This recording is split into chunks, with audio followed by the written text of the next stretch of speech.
Train पूरी रफ्तार से चली जा रही थी। रागिनी और उसके वालिदैन ट्रेन में उसके साथ सफर कर रहे थे। चाय वाला आवाज लगा रहा था, चाय ले लो, गरम गरम चाय। फिर पानी वाला आया, पानी पानी, ठंडा पानी, 20 का एक ठंडा पानी। फिर पान मसाले वाला आया, 14 का 2 राजहंस पान मसाला, तिरंगा पान मसाला। इसमें है केसर का दम, खाइए और कामयाबी की बुलंदियों को छू लीजिए। अब्बू कितना शोर शराबा कर रहे हैं ये लोग। हाँ, कभी कभी तो हद कर देते हैं ये लोग। इनका यही काम है, इसी से इनका पेट भरता है। अब तुम्हारे अब्बू का कस्बा आने वाला है। सीतापुर से 40 किलोमीटर फासले पर है। अभी जो स्टेशन आएगा। वाकई मैं गेट पर जा रही हूँ, वैसे भी मेरे सिर में दर्द हो रहा है। रागिनी उठकर गेट पर आ गई। वो ठंडी ठंडी हवाओं का लुत्फ लेने लगी। ट्रेन पूरी रफ्तार से चलती जा रही थी। ट्रेन सीटी बजाती हुई रास्ते को चीरती जा रही थी। अंधेरे में वैसे तो कुछ नजर नहीं आ रहा था, लेकिन दूर कस्बे में टिमटिमाती रोशनी नजर आ रही थी। तभी अजीब सी आवाज हुई और रागिनी का दुपट्टा उड़ गया। रागिनी गिरते गिरते बची। वो वापस अपनी सीट पर आ गई। अम्मी, मेरा पसंदीदा दुपट्टा उड़ गया। इतनी छोटी सी बात पर इतनी बड़ी लड़की रोती है। दूसरा ले लेना या मैं ला दूंगी। देखो, हमारा कस्बा गुजर रहा है, कितना अच्छा लग रहा है।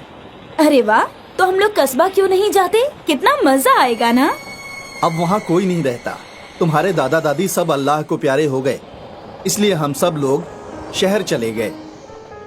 रागिनी अपने घर पहुंची और अपने कमरे में चली गई। बैग अपने कमरे में रखा। उसका मोबाइल नीचे गिर गया। वो उठाने को झुकी तो बिस्तर के नीचे उसका दुपट्टा दिखा। वो चौंक गई कि ये दुपट्टा तो ट्रेन में उड़ गया था, तो फिर यहाँ कैसे आ गया? उसने फौरन ही उसे उठाया और अपने कंधे पर लेकर आईने में देखने लगी। उसके पीछे एक भूतनी खड़ी नजर आई और वो हंस रही थी। उसके सुर्ख आंखें, बिखरे हुए बाल देखने के बाद रागिनी खौफ ज़दा हो गई और चीखने ही वाली थी कि उसके मुंह पर भूतनी ने हाथ रख दिया। वो बेहोश हो गई। शव के 12 बज चुके थे। रागिनी के वालिदैन सो रहे थे। आहिस्ते से दरवाजा खुला।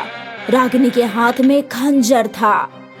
वो आहिस्ते आहिस्ते आगे बढ़ने लगी। अब्बू के पास आकर वो दांत पीसने लगी और उसकी शक्ल सुर्ख होकर चुड़ैल में तब्दील हो गया। चुड़ैल ने चाकू को ऊपर की तरफ उठाया और राजेंद्र साहब को मारने ही वाली थी कि राजेंद्र साहब की नींद खुल गई। वो बिस्तर से नीचे गिर गए। खंजर बिस्तर पर ही फंस गया। मैं तुमको जिंदा नहीं छोड़ूंगी, तुम सबको मार डालूंगी। रागिनी की वालिदा ने रागिनी को जोर से पकड़ लिया और 2 थप्पड़ जड़ दिए। उसके वालिद भी उठ गए और रागिनी से खंजर लेकर दूर फेंक दिया। तुम मेरा कत्ल करना चाहती हो रागिनी बेटा? आखिर तुम्हें हो क्या गया है बेटा? मैं रागिनी नहीं हूँ, मैं सुरेखा हूँ। याद आया कुछ? सुरेखा? कौन सुरेखा? मैं वही सुरेखा हूँ जिसे तुमने धोखा दिया था। याद करो कॉलेज के वक्त की बात। सुरेखा और राजेंद्र एक ही कॉलेज में पढ़ते थे। दोनों एक दूसरे से बेइंतहा मोहब्बत करते थे, लेकिन ये वो वक्त था जब जात पात कुछ ज्यादा ही मायने रखती थी और ना मोबाइल था और ना ही न्यूज चैनल। सुरेखा, हम दोनों की मोहब्बत का क्या होगा? अम्मी अब्बू मानेंगे क्या? एक बार बात करके तो देखो। नहीं मानेंगे तो कोई दूसरा रास्ता इख्तियार करेंगे। दूसरा रास्ता कौन सा है? दूसरा रास्ता ये है कि साथ अगर जी नहीं सकते लेकिन मर तो सकते हैं ना। मैं तुम्हारे बगैर जी नहीं सकती। ऐसा मत कहो, हम घर से फरार हो जाएंगे। तुम कल सीतापुर स्टेशन आ जाना, मैं तुम्हें वहीं मिलूंगा और भागलपुर एक्सप्रेस से मुंबई चले जाएंगे। वहाँ कोई दखल अंदाजी करने वाला नहीं होगा। ठीक है, तुम सही वक्त पर आ जाना। सुरेखा सुबह सुबह आ गई और राजेंद्र का इंतजार करने लगी। सुबह से शाम हो गई थी, लेकिन राजेंद्र नहीं आया। सुरेखा ने भागलपुर एक्सप्रेस के आगे कूदकर अपनी जान दे दी, लेकिन तुम नहीं आए और मैं उस स्टेशन पर आज तक तुम्हारा इंतजार कर रही थी। मुझे लगा तुम कभी नहीं आओगे, लेकिन आज आ ही गए। तुम्हें इल्म है मैं क्यों नहीं आया? क्योंकि तुम धोखेबाज हो। इस चुड़ैल से तुम निकाह करना चाहते थे। नहीं, मैं दगाबाज नहीं हूँ। मेरा हादसा हो गया था और मेरा पैर टूट गया था। ये देखो मेरा पैर। लेकिन बाद में मैंने तुम्हें बहुत तलाश किया, लेकिन तुम नहीं मिली। तुम्हारे घर वाले बोले कि तुम गायब हो गई हो। उसके बाद मैंने कस्बा छोड़ दिया। चुड़ैल थोड़ा नरम पड़ने लगी। दर्दनाक मोहब्बत की कहानी सुनकर रागिनी की माँ रोने लगी और बोली, बहन, तुमने इनसे सच्ची मोहब्बत की है और जिससे हम मोहब्बत करते हैं उसे तकलीफ नहीं पहुंचाते। इसलिए मेरी बेटी और मेरे शौहर को बख्श दो। बहुत बहुत मेहरबानी होगी। एक काम करो, मुझे आजादी दिला दो। कैसे कैसे आजादी दिलाऊं? मेरे ऊपर पाक आग छिड़क दो और ये दुपट्टा जला दो, मैं आजाद हो जाऊंगी। राजेंद्र साहब पूजा कमरे से पाक आग लाकर रागिनी के ऊपर छिड़क देते हैं और उस दुपट्टे को आग के हवाले कर देते हैं। रागिनी बेहोश हो गई। कभी कभी हमारी जिंदगी में ऐसे हादसे हो जाते हैं, लेकिन तब हमें सब्र से काम लेना चाहिए। ट्रेन पूरी रफ्तार से चली जा रही थी। रागिनी और उसके वालिदैन ट्रेन में उसके साथ सफर कर रहे थे। चाय वाला आवाज लगा रहा था, चाय ले लो, गरम गरम चाय। फिर पानी वाला आया, पानी पानी, ठंडा पानी, 20 का एक ठंडा पानी।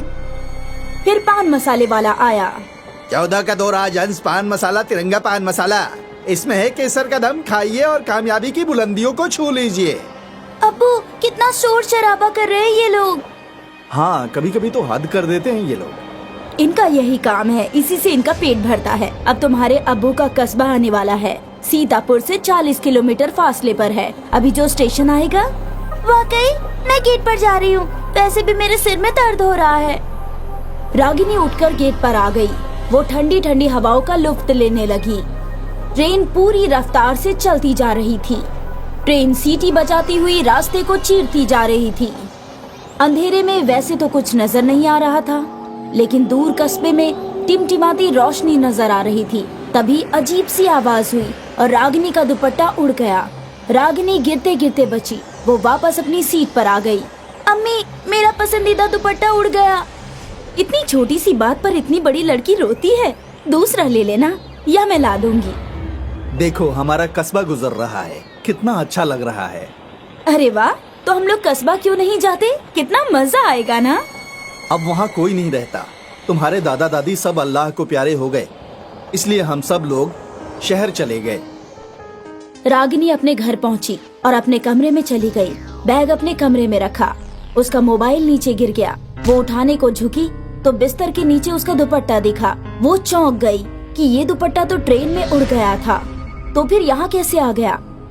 उसने फौरन ही उसे उठाया और अपने कंधे पर लेकर आईने में देखने लगी। उसके पीछे एक भूतनी खड़ी नजर आई और वो हंस रही थी। उसके सुर्ख आंखें, बिखरे हुए बाल देखने के बाद रागिनी खौफ ज़दा हो गई और चीखने ही वाली थी कि उसके मुंह पर भूतनी ने हाथ रख दिया। वो बेहोश हो गई। शव के 12 बज चुके थे। रागिनी के वालिदैन सो रहे थे। आहिस्ते से दरवाजा खुला। रागिनी के हाथ में खंजर था। वो आहिस्ते आहिस्ते आगे बढ़ने लगी। अब्बू के पास आकर वो दांत पीसने लगी और उसकी शक्ल सुर्ख होकर चुड़ैल में तब्दील हो गया। चुड़ैल ने चाकू को ऊपर की तरफ उठाया और राजेंद्र साहब को मारने ही वाली थी कि राजेंद्र साहब की नींद खुल गई। वो बिस्तर से नीचे गिर गए। खंजर बिस्तर पर ही फंस गया। मैं तुमको जिंदा नहीं छोड़ूंगी, तुम सबको मार डालूंगी। रागिनी की वालिदा ने रागिनी को जोर से पकड़ लिया और 2 थप्पड़ जड़ दिए। उसके वालिद भी उठ गए और रागिनी से खंजर लेकर दूर फेंक दिया। तुम मेरा कत्ल करना चाहती हो रागिनी बेटा? आखिर तुम्हें हो क्या गया है बेटा? मैं रागिनी नहीं हूँ, मैं सुरेखा हूँ। याद आया कुछ? सुरेखा? कौन सुरेखा? मैं वही सुरेखा हूँ जिसे तुमने धोखा दिया था। याद करो कॉलेज के वक्त की बात। सुरेखा और राजेंद्र एक ही कॉलेज में पढ़ते थे। दोनों एक दूसरे से बेइंतहा मोहब्बत करते थे, लेकिन ये वो वक्त था जब जात पात कुछ ज्यादा ही मायने रखती थी और ना मोबाइल था और ना ही न्यूज चैनल। सुरेखा, हम दोनों की मोहब्बत का क्या होगा? अम्मी अब्बू मानेंगे क्या? एक बार बात करके तो देखो। नहीं मानेंगे तो कोई दूसरा रास्ता इख्तियार करेंगे। दूसरा रास्ता कौन सा है? दूसरा रास्ता ये है कि साथ अगर जी नहीं सकते, लेकिन मर तो सकते हैं ना। मैं तुम्हारे बगैर जी नहीं सकती। ऐसा मत कहो, हम घर से फरार हो जाएंगे। तुम कल सीतापुर स्टेशन आ जाना, मैं तुम्हें वहीं मिलूंगा और भागलपुर एक्सप्रेस से मुंबई चले जाएंगे। वहाँ कोई दखल अंदाजी करने वाला नहीं होगा। ठीक है, तुम सही वक्त पर आ जाना। सुरेखा सुबह सुबह आ गई और राजेंद्र का इंतजार करने लगी। सुबह से शाम हो गई थी, लेकिन राजेंद्र नहीं आया। सुरेखा ने भागलपुर एक्सप्रेस के आगे कूदकर अपनी जान दे दी, लेकिन तुम नहीं आए। और मैं उस स्टेशन पर आज तक तुम्हारा इंतजार कर रही थी। मुझे लगा तुम कभी नहीं आओगे, लेकिन आज आ ही गए। तुम्हें इल्म है मैं क्यों नहीं आया? क्योंकि तुम धोखेबाज हो। इस चुड़ैल से तुम निकाह करना चाहते थे। नहीं, मैं दगाबाज नहीं हूँ। मेरा हादसा हो गया था और मेरा पैर टूट गया था। ये देखो मेरा पैर। लेकिन बाद में मैंने तुम्हें बहुत तलाश किया, लेकिन तुम नहीं मिली। तुम्हारे घर वाले बोले कि तुम गायब हो गई हो। उसके बाद मैंने कस्बा छोड़ दिया। चुड़ैल थोड़ा नरम पड़ने लगी।